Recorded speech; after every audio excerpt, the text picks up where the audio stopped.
Assalamualaikum warahmatullahi wabarakatuh. Perkenalkan, nama saya Novia Rahma dari kelas 21A. Di sini saya ingin memenuhi suatu tugas UTS yang dimana di sini saya akan menjelaskan mengenai materi jenis organisasi sosial masyarakat. Sebelum masuk ke jenis organisasi sosial masyarakat tuh kita tentu harus tahu apa itu organisasi sosial masyarakat. Jadi organisasi sosial masyarakat ini kayak kelompok atau sebuah grup yang dibentuk sama orang-orang di lingkungan sekitar buat ngurusin berbagai masalah atau urusan penting. Misalnya ada yang bikin buat bantu temannya yang lagi kesusahan, ada juga yang berjuang buat hak-hak manusia atau lingkungan, atau ada juga yang fokusnya ke urusan keagamaan.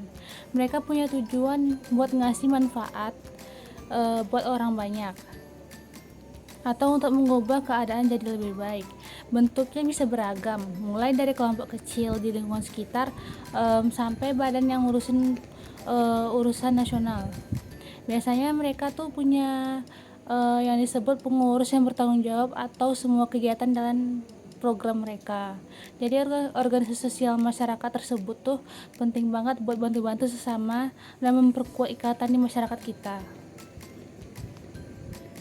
Nah, tadi saya sudah menjelaskan mengenai apa itu organisasi sosial masyarakat.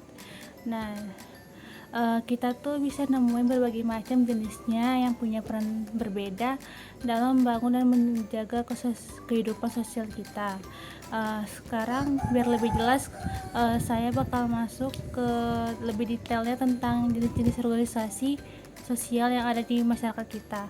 Lengkapnya sama contohnya yang mungkin sudah sering kita dengar atau bahkan mungkin kita sendiri mengikuti di dalam organisasi tersebut. Nah, yang pertama ada organisasi amal dan bantuan.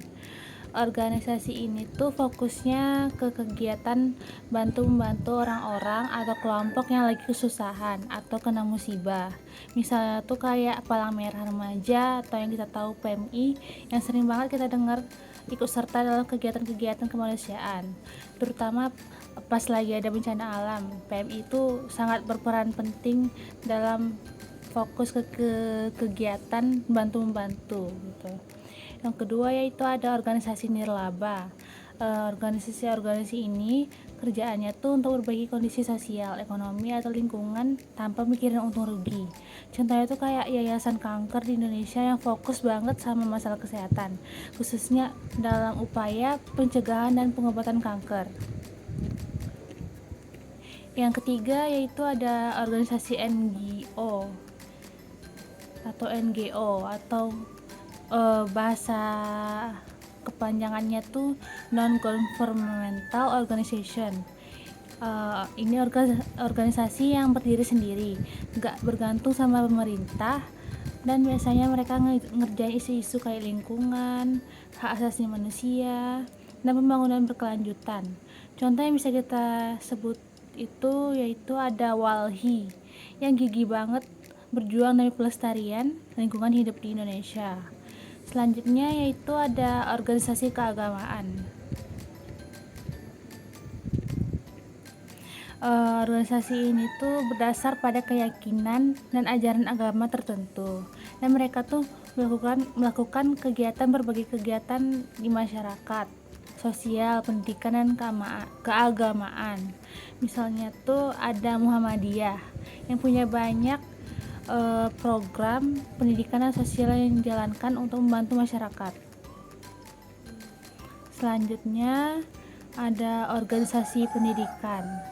Kelompok ini tuh fokusnya ke peningkatan kualitas pendidikan dan pembelajaran. Contohnya tuh ada Ikatan Mahasiswa Muhammadiyah yang aktif dalam advokasi pendidikan dan pengembangan masyarakat. Lalu ada koperasi. Koperasi itu tuh organisasi ekonomi yang dimiliki dan dijalankan oleh anggotanya untuk kepentingan bersama. Koperasi serba usaha bisa jadi contoh, di mana mereka menyediakan berbagai produk dan layanan keuangan untuk keuntungan anggotanya. Lalu Selanjutnya tuh ada organisasi profesional. Organisasi ini tuh jenis yang untuk ngumpulin orang-orang dalam profesi tertentu buat berbagi ilmu, ningkatin standar dan advokasi. Ikatan Dokter Indonesia atau IDI itu salah satu contoh yang mewakili dokter-dokter dan dunia kedokteran di Indonesia.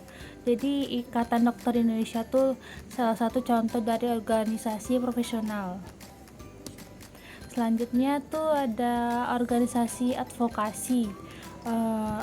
Fokus utama dari organisasi ini yaitu mereka adalah advokasi atau perjuangan dalam isu tertentu buat pengaruhi kebijakan publik atau opini publik. Contohnya itu adalah Lembaga Bantuan Hukum atau LBH di Jakarta yang kasih bantuan hukum buat yang kurang mampu dan berjuang di isu-isu keadilan sosial. Selanjutnya tuh ada kelompok sukarela dan komunitas. Kelompok ini orang-orang yang kumpul berdasarkan minat atau hobi yang sama. Mereka tuh seringkali juga melakukan kegiatan sosial atau yang mendukung tujuan tertentu, kayak komunitas pecinta alam yang gak cuma jalan-jalan ke alam, tapi juga kampanye buat pelestarian lingkungan. Jadi tuh ada tujuan dari jalan-jalannya tuh buat kampanye. Jadi tuh tadi ada beberapa jenis yang sudah saya jelaskan. Jadi di setiap jenis organisasi sosial masyarakat ini tuh punya peran penting dalam membentuk dan menjaga kehidupan sosial kita, mulai dari nyediain bantuan langsung buat yang butuh sampai berjuang buat perubahan lingkungan. Semuanya adalah bagian dari jaringan sosial yang membantu membangun dan mempertahankan masyarakat yang adil dan berkelanjutan. Sekian penjelasan dari saya mengenai jenis-jenis dari organisasi sosial masyarakat. Lebih dan kurangnya saya mohon maaf. Wassalamualaikum warahmatullahi wabarakatuh.